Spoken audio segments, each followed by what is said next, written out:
Hi everyone, I'm Dan. And I'm Dan. And welcome to a Danapedia special YouTube and TV roundup.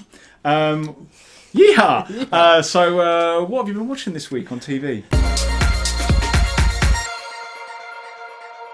This week I've watched two shows which are funded solely by Amazon. The first one being, are we allowed to say this? Seamen. Seamen. Men of the Sea, which is basically, as we all know, the trio of Hammond, Clarkson and May were booted from the BBC and went over to the platform of Amazon. They last year announced that the Grand Tour would no longer be going as a standalone series, and they would only be doing Grand Tour specials. Much to a lot of fuss by Clarkson, if I'm honest with you. Cried a bit and it was just all a bit over the top. He makes a lot of fuss about a lot of things. Yeah, he's still a multi-millionaire TV presenter. He's fine, yeah, with many honorary doctorates that he hasn't worked for. But either way, effectively what they did was they took boats and they drove from Cambodia to Vietnam. And was there lots of hijinks on the way? There was some hijinks. The first part being that because of global warming, supposedly, according to them, the water levels in the area were very low, so their boats kept getting grounded. James May lived up to expectations, showed up in an antique. Richard Hammond got the fastest thing he could possibly get, which was absolute rubbish for the situation they were in. And Jeremy Clarkson had a custom-built... I can't remember the abbreviation, but it's like the American Vietnam War style boat that the soldiers would have used in the Vietnam War, which is obviously tasteful for the situation and the place. No one batted an eyelid though. It's not really like our Jezza. No, he's really usually so PC, so aloof of the whole. Yeah, but he yeah. So it turns out there are none of them in existence barely anymore. You would think there would be a whole community of collectors who look after these boats and maintain, but no. Interestingly, Danapedia fact here, well, it's not Danapedia because it's all over Amazon, but Jacuzzi made the original jets for the original boat. Sick. What's it called? It's like the something PB, patrol boat, like RPB or something, river patrol boat, something like that. It's a really obvious acronym. But a lot of hijinks, a lot of fun. Obviously, James May getting left behind because his boat goes 10 miles an hour and everyone else goes slow. Yeah, captain slow. Actually, not a bad watch. If you've got 2 hours spare, it's worth watching. I enjoy all of those things. I'm a bit of a gearhead and I'm a bit of I like a bit of speed. And I, like it or not, as annoying as it is, I find the three of them very entertaining. They are, and there's no explanation for it. They're watchable in a kind of... Yeah. I mean, I guess this is why you've watched it and I haven't. But yeah. I don't know, after a number of years, their banter and so on, it gets kind of like, I can tell you what happens in Seamen without watching Seamen. I knew that James May went slow. I knew that the little one got a really fast thing, and I knew that Jeremy Clarkson ultimately would get the best thing. Yeah, it's predictable. It's predictable, but it's nice also that it wasn't cars, it was boats. Yeah. So hopefully the next one will be Planes. It's got to be planes. Or trains. Yeah. So what else have you watched this week? Oh god, stayed with the whole James May theme. I watched Our Man in Japan, which I put on as a bit of I was at a loss of what to watch. Put it on and ended up being really, really pleasantly surprised about the whole thing. James May on his own touring Japan. Some absolutely great bits of footage about Japanese culture. From a Western perspective, obviously, he's got a translator. He visits the temples. He explores Japanese technology. He goes to the Yamaha piano factory. There's some really cool stuff in it. I actually really enjoyed it. And I prefer all three of those people, Hammond, May and Clarkson, when they're on their own to when they're together. Yeah. They're entertaining when they're together, but actually...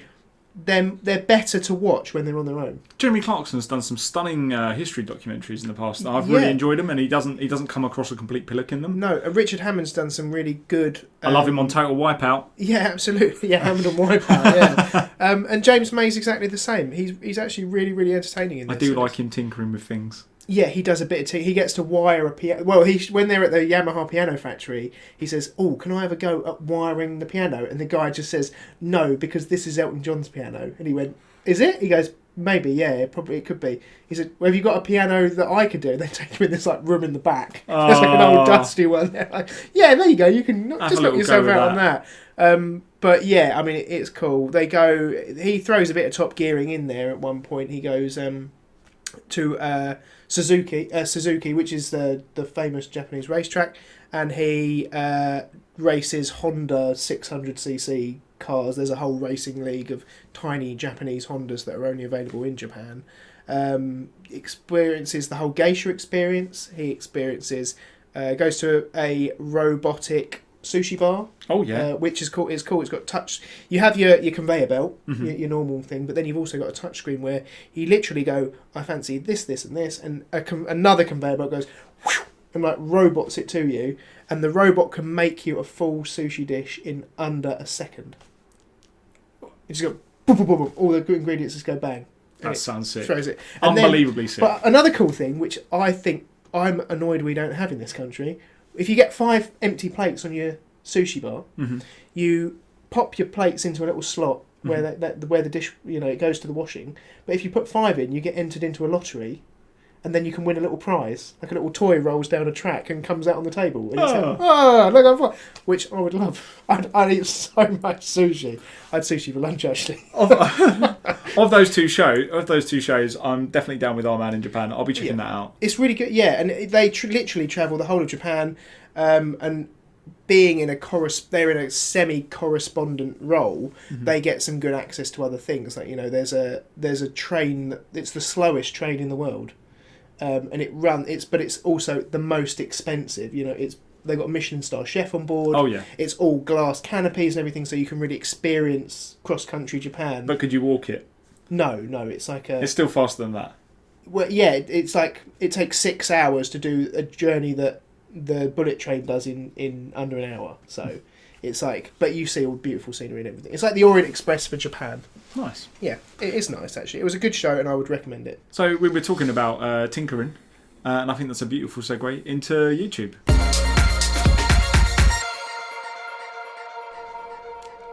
And this week on YouTube, I've been watching a guy named TronicsFix. Now, what TronicsFix does is he orders, he buys on eBay like pallet loads of broken games consoles. Oh yeah. I've seen there's communities of people that. Yeah. And he literally just like he tests each one of them. He fault tests them, finds out what the fault is, and then in detail shows you how to take apart these games consoles, tear them all the way down, and then fix that problem. And I think that's it's really useful for a couple of different reasons. One, it got me thinking like entrepreneurially, like maybe I should start getting involved in that because I could do that. But also two, I think that it's one of these things. All of this technology that we buy, our mobile phones, our games consoles in particular, all of these things, I believe as a responsible consumer and also environmentally, we should still be making, do and mending. I think that we're far too easy. It's far too easy for us. If your PS4 goes, psst, then the first instinct is, right, well, that's done. I need to go out and buy a new one. But these are repairable things. And I think that for a long time, manufacturers of these technologies have kind of kept it nice and closed and guarded and scared you off with those little warranty void stickers. I mean, if the console's kaput and it's more than a year out, then your warranty's not valid anyway. You may as well stop peeling those stickers, tearing it down, finding out how your machine works. And you never know, it might be repairable. I knew my granddad actually when he had his own business back in the sort of 60s, 70s. He had a guy work for him and his name was Bill. And I can remember Bill when I was a kid. He was still coming to work in his 90s, shirt and tie, the whole thing, and he was a mechanic. He'd been an RAF trained mechanic in the war.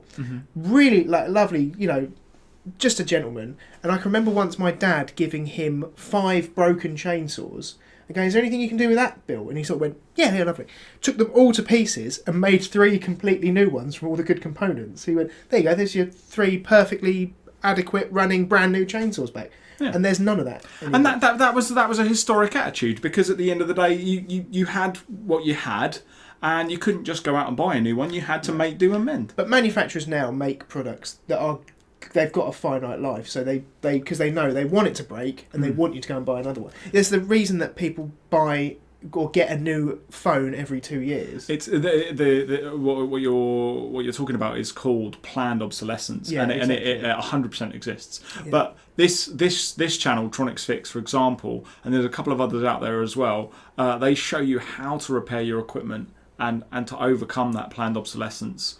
And to overcome those planned failure points that I feel that manufacturers now do put in place. Yeah, absolutely. But I mean, it's no coincidence that I've managed to finally, for the first time in my adult life, get out of a phone contract and get to SIM only with the same handset. It's taken me 2 years. Nice. And the phone's now completely obsolete. Mm-hmm. And every time I update it, which is supposed to make it better, it gets a bit worse. And you can't tell me that those software updates are not planned to make my phone more unfriendly to me, to try and force me into buying a new phone. I'm not going to do it. I'm just going to put up with it. But now, if I restart my phone, it doesn't automatically connect. I have to go through connections and reset all my connections to get it to connect to the network. Which, it was fine until I updated. What's up with that, Samsung? We're on to you. We know what you're doing. Anyway, bringing things back. Otherwise, there's one other thing that I've been watching on YouTube. Are you feeling hungry? I'm feeling hungry, yeah. Well, I know a dude that's hungrier than any dude ever. BeardMeatsFood. He's a northern lad.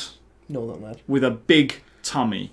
This dude, I say he's big tummy, he used to be a bodybuilder, he's pretty hench. BeardMeatsFood is a competitive eater. He claims to be the best competitive eater in the UK. Though this is a title that's often jostled about. This guy can put away stacks, and he puts out regular content as well. At least once a week he'll put out a vid, and some of the things he does are incredible. Over Christmas he put out this Cadbury giant selection box thing, and he's done international contests. Is he done a hot dog competition? He does Nathan's hot dog competition. That's something I'd like to have a go at. He's got an exclusive entry. For those of you who don't know, in the competitive eating world, one of the World Cups of the competitive eating world is something called Nathan's hot dog eating competition out in the US. And you just have to put away as many hot dogs as you can, time limit.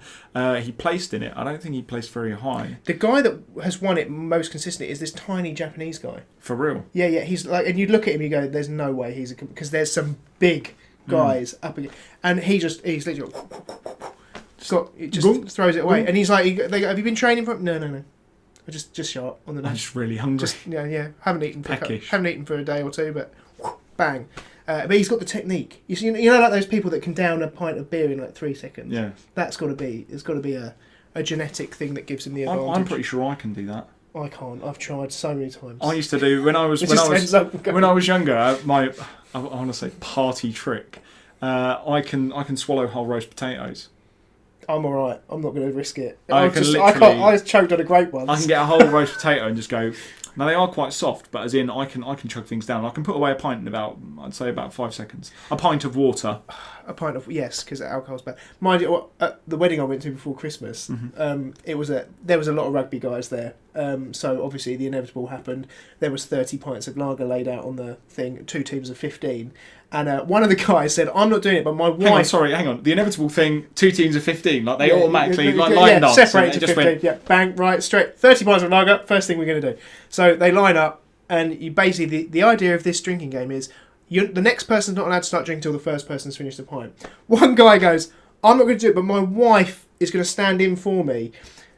That team was falling apart, and he was stood behind going, "It will be all right. Just watch this. Just watch." His wife literally just went, put it away. It was the most. And the other she was the strong safety. Yeah, to the other team, the guy who was drinking just sort of went, and he could sort of look confused for a minute, and then, "Oh wait, yeah, I'm still in this. I'm still in." But yeah, she won it for him. Nice. I've never been able to do it, but I'm always very impressed by someone who can. So it could be a competitor for BeardMeatsFood, who's our other featured YouTube channel this week. So, if you made it this far in the video, you're a true Danapedia fan. Well done. Thank you for joining us again. As you probably noticed this week, we're using a slightly different format. But thank you. If you are new to the channel, please remember to like the video and subscribe to the channel. Hit the notification bell and select all because we would hate for you to miss any future content that we put out. Please share the video and comment on the video, please. We've loved hearing your comments. If you've got any suggestions, we would love to take them on board. Thanks very much, guys, and we'll see you real soon. Bye. Bye.